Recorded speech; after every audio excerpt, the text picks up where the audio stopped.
Hello everyone, welcome to Simulink is Easy, and in this video I'm going to show you what are the different things that are required uh, to make a simple power electronic model and a simulation of it. So if you're using a new word and latest version of MATLAB, it should look like this. It's all similar. Um, in order to go from MATLAB to Simulink, there are two ways. You can either go to Simulink and press the right key on your mouse, or simply you can hit Simulink in your command window and hit enter. Once your Simulink is initialized, you will see a window like this. um, it'll have different options like blank model, a blank library, a blank project, a code generation, source control, and digital filter, etc. But all you have to do is go to the blank model and add the models into it and add the libraries into it and make a model and do simulation.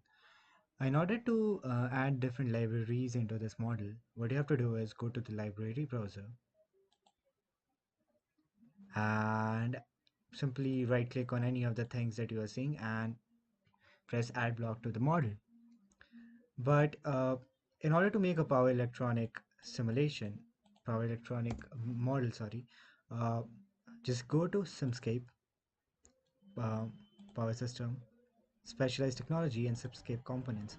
You'll see under Simscape components there are many things. For example, the sources that are required, and sorry, electrical source. Under specialized technology, fundamental blocks in electrical sources, you'll see the different sources that are required. For example, AC current source, a DC voltage source, different elements. For example, a series RLC branch is something that is required in any of the that is generally a requirement for any of the power electronic model. Interface element. This is not of any of your use right now. And different measurement devices, for example, a voltage measurement, power measurement, mean measurement, etc.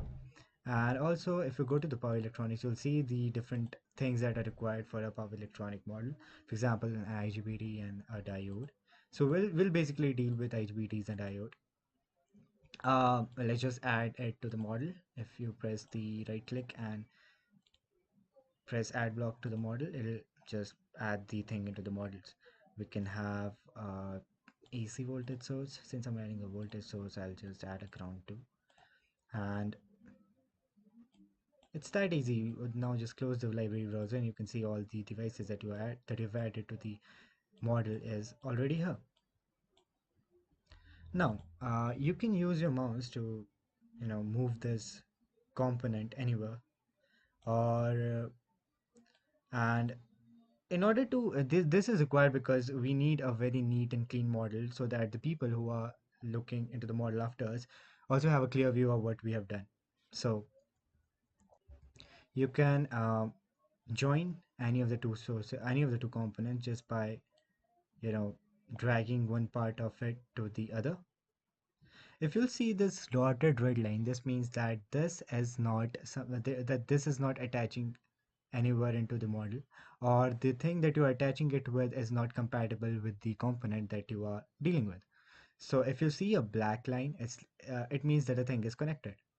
So I'll just make a very simple model out of it. Um, in order to delete something from the model, you can simply press right click and go to delete and delete it, or you can just press the delete button on your keyboard. It works fine. So you can have these things joined as well. Diode right here. You can have you can rotate this thing the way you want to by simply pressing the right click and going to rotate and flip and rotating it, or you can use Control R in order to rotate it to any of the direction you want to. So once this is done, uh, let's just make a very simple model out of it. I need a resistance, so I'll just go to the library browser. I'll search for a series RLC branch. So yeah, right here is the series RLC branch. If you double click on any of the component, you can change the parameters associated with it. For example, if I want to change this RLC branch into a simple resistance branch, I'll just go double click on it. I'll just change the parameter of it to a single R branch, and I can also fix the resistance. For example, I'm just taking a 2 ohm resistance, and voila, we have a 2 ohm resistance, and we can rotate it and put it in the model. It's that easy. Now let's just, yeah, this is all done. We can add it right here. uh, Now if you can run the simulation by just giving it a time for which you need to run it. For example, I'm giving it 10 seconds time. I can change the value here. I'm just giving it a 10-second time, and if you click run, you'll see an error because there's a block that we haven't added, and it is required for any of the power electronic simulation. Uh, it is known as the Power GUI block, and this block is something that is required. So if I'll just go to the library browser and search for Power GUI, Power,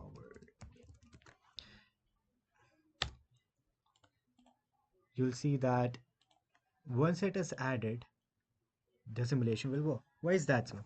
This is because this right here will tell this model right here is that what are the different parameters that are used and what are the sampling time that is required for this model to run. For example, if you double click on it, you can change the simulation type from continuous to discrete, and you can also change the sampling time by just setting the frequency. uh, right now we don't want to alter this setting, so we'll just keep it in a continuous Power GUI state. So once it is done, if you will run the simulation, it'll work just fine. But where is the information? In order to gain information, in order to attain information from this model, we have to have measurement components. So there are different measurement components. I'll just add a voltage component and a current component because these are the basics components that is required. Voltage measurement and a current measurement.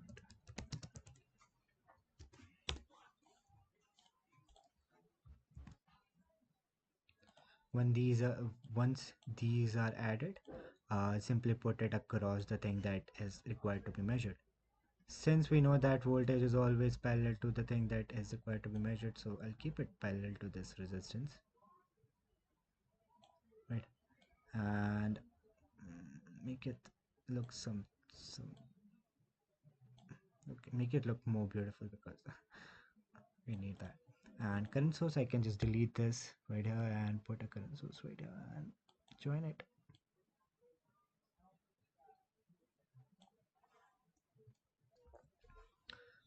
Once this measurement sources are added, in order to attain graph out of this measurement, what the graph type is, you have to add another block, and that this component is very important. This is known as scope. It displays the graph that is attained from these measurement devices. So if I'll add a source scope right here, my bad.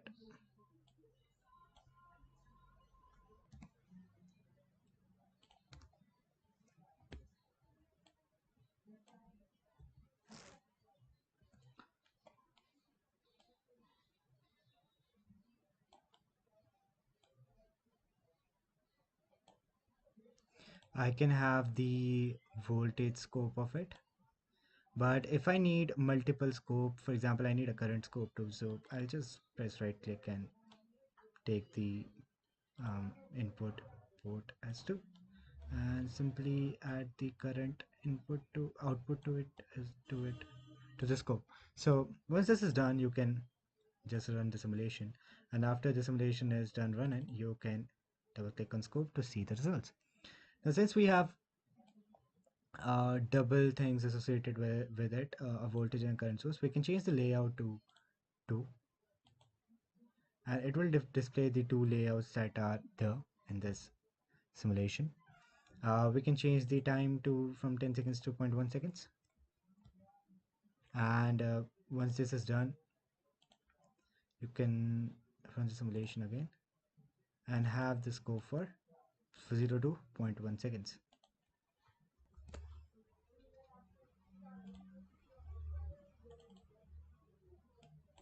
You can change the layout to the other type as well. You can have this type of layout or any type of layout, horizontally, vertically, any type of layout from 0 to zero point 0.1 seconds, for example 0 to zero point 0.1 seconds. And you can see the simulation that is associated with this particular model.